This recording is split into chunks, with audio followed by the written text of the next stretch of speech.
Good morning, students. As you know, from 2 weeks we were doing surface chemistry, and now the surface chemistry chapter is over. I have already given you worksheet as well as I have given you important questions with answers, and I have explained to you the full chapter thoroughly. So now, this week we are going to start a new chapter. The name of the chapter is Chemistry in Everyday Life. In this chapter we are going to deal with number of drugs, their effects, and how their physiological and psychological effects, how they affect our body. So as you know from the beginning, whenever I start chapter, I complete introduction first. I give you all the important terms so that whenever these terms are used in questions and answer, you don't find it difficult to understand. So today the first term is in introduction is chemotherapy. The treatment of disease because of bacterial invasion by chemical compounds or medicines which destroy the microorganism without injuring the tissues of the host body is known as chemotherapy. In layman language, whenever we talk about chemotherapy, we get afraid, oh my god, it must be cancer. No, it is not like that. If you are consuming paracetamol to reduce your body's temperature, if you are taking any antacid drug to reduce the acidity of the stomach, all these administrations of drugs come under chemotherapy. Whenever you take any chemical inside your body which helps you to metabolize and effectiveness of the body function is known as chemotherapy. Chemotherapy can be of number of types. So, for example, what is the actual meaning of chemotherapy? I'll tell you. Suppose a disease enter into your body, or a bacteria enter into your body, or virus enters into your body. So whenever you take any chemical which is in the form of tablet, which can be in the form of an injection, or which can be in the form of syrup, this chemical when goes inside your body, it kills that particular virus, that particular bacteria which is causing disease in your body. This whole process is known as chemotherapy. With chemotherapy, there is a minimal invasion or minimum loss to our body, because our body cells need to be maintained. If we take a drug which is going to affect our vital functions, we are going to die. So chemotherapy is that kind of therapy in which a drug is administered inside the body. It affects only those viruses and bacteria or cells which are dangerous to our body function. Okay, so chemotherapy is clear. Now let's go for the second one is drug.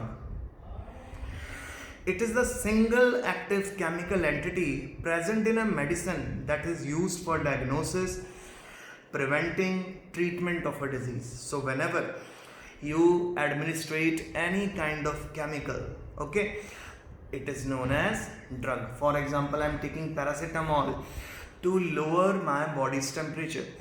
Paracetamol will come under the category of antipyretic. Pyretic means temperature, anti means against temperature. So paracetamol is an antipyretic drug. So now I hope you understand, a chemical which perform a specific function inside our body or outside our body is known as drug. Number 3, drug target. Drug interacts with biological macromolecules such as carbohydrates, protein, lipids and nucleic acid, and these biomolecules are called target molecule. Okay, so what is the drug target? You know, whenever a bacteria enter inside our body, a virus enter inside our body, its whole body is made of a protein or carbohydrate. So when we administrate a drug, it finds that particular virus and bacteria and it tries to kill or deteriorate that particular virus or bacteria's body's protein or carbohydrate. So what is a drug target? It is a particular place on the foreign body where drug is going to act. Next is enzyme. The protein which perform the role of biological catalyst in the body are called enzymes. Beta, if we talk about catalyst, as we have done in surface chemistry, catalyst is that substance which increases the rate of reaction. There are two types of catalyst. One is positive catalyst, the other is negative catalyst. What positive catalyst do? It increases the rate of reaction. What negative catalyst do? It decreases the rate of reaction. Actually, catalyst just lowers the activation energy and hence making the reaction to go at a very rapid rate. All the poisons are negative catalyst, and all the biological activity in our body, whether it is a metabolic process which consists of catabolism, anabolism, they are controlled by catalyst. In certain reaction, catalyst speed up the rate of reaction. In certain reaction, catalyst reduces the speed of the reaction. Whenever a catalyst is present inside the human body, it is known as enzyme. Always remember, when a catalyst is present in living organism, it is known as enzyme. When it is present outside the living organism, it is known as catalyst. Now the fifth definition is, we have antagonist. Antagonist, drugs which bind to the receptor site and stops its natural functions are called antagonist. Drugs which bind to the receptor site and inhibit the natural functions are called antagonists. So number of functions inside our body are controlled by drugs. Whenever we are sick, there are certain functions which need not to take place. To reduce those functions, we take antagonists. Next is, we have analgesics. As name suggests, these are the painkiller drugs which are administered inside our body to reduce the pain. These drugs are known as analgesic. The drug used for relieving pain are called analgesic. Example, aspirin and brufen. Next is, we have antipyretics. As name suggests, these are used for lowering the temperature of the body during fever. These are used for lowering the temperature of the body during fever. I have already explained you just few minutes back. Example is paracetamol, crocin. Okay, all these drugs, when it is administered, they lower the body's temperature. Next is antimicrobial drugs. These are curative drugs which are designed to kill the infecting organism and to have minimum or no effect on the recipient. Suppose you drink polluted water, or you eat infected food from outside, unhygienic food. The bacteria or virus will go inside you, and there are chances that you may get what we can say easy diarrhea, or you can also get typhoid. So whenever we take drugs to cover as well as heal such infections, these drugs are actually antimicrobial drugs. These drugs are administered orally or through injections inside our body, and these drugs kill all those bacteria and viruses or microbes which are causing damage to our body. So antimicrobial drugs are those drugs which kill microbes inside our body without harming our body's cells. Next is narcotics. The drugs which induce sleep and cause unconsciousness are called narcotics. So beta, narcotics, drugs which induce sleep, which causes sleep. Okay. Morphine and its derivatives codeine and heroin are narcotics which are used in severe pain as analgesic. Whenever we have a major surgery, we have extreme pain at the area where the surgery has taken place. In those conditions, doctor usually administrate morphine or heroin injections. What morphine do? It is the strongest painkiller known to man till this day. It reduces the pain and man is able to survive the surgery. So what are narcotics? These are those drugs which reduces the pain as well as causes sleep. So examples are morphine and its derivative codeine and heroin. These are narcotics which are used in severe pain as analgesics. Similarly, brufen is non-narcotic as it relieves pain but does not produce sleep. There are non-narcotic drugs also. Non-narcotic drugs will reduce pain, but they are not supposed to hinder the sleep. Okay, next is tranquilizers. These are chemical used for the treatment of stress, mild and severe mental diseases.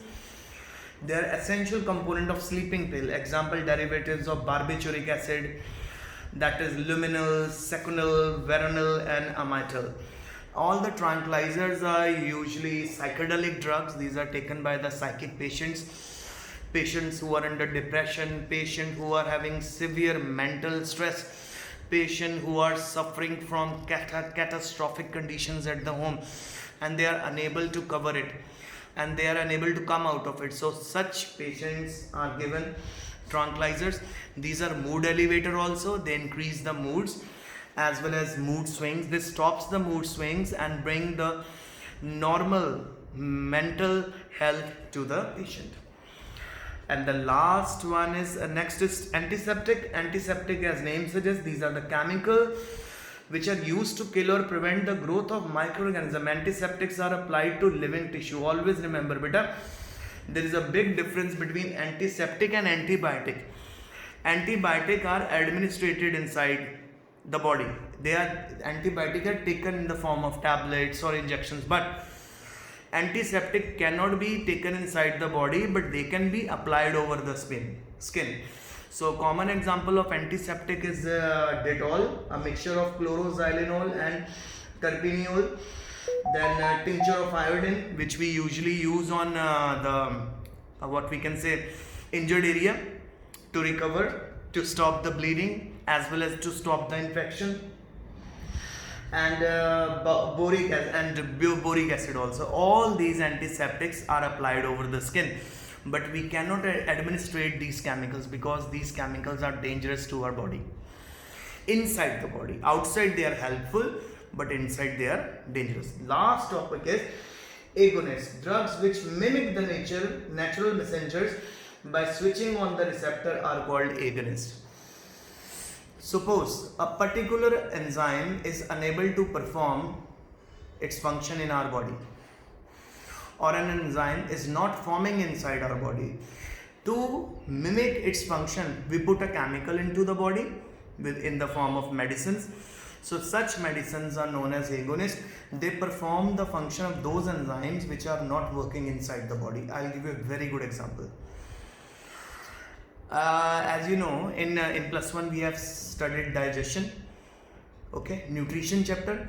So to digest fat, carbohydrate, proteins and number of food components, our body requires digestive enzyme. By certain means, if a patient is unable to produce digestive enzyme, then what will happen? The food which the patient is going to eat, it won't get digested. Either the patient will start vomiting, or patient will start doing stools in the form of liquid or diarrhea. In other ways, we can say the food won't be able to digest. So at that point, what doctor do? They give you particular enzymes in the form of a tablet. So when you take this tablet, what happens? The food will get digested, no vomiting, no loose motion. Such drugs are known as agonists, which perform the functions of an enzyme, which substitute an enzyme when that particular enzyme is not present inside the body. So my dear student, today's introduction is over. So I'm giving you a written work also. Please complete the written work. As you know, our lectures are on Tuesday and Thursday. So see you on Thursday. And on Friday and Saturday, we have to do all the revisions. So whatever work we are doing throughout the week, you have to revise on Saturday, Friday and Sunday. Thank you. Stay safe. Stay home.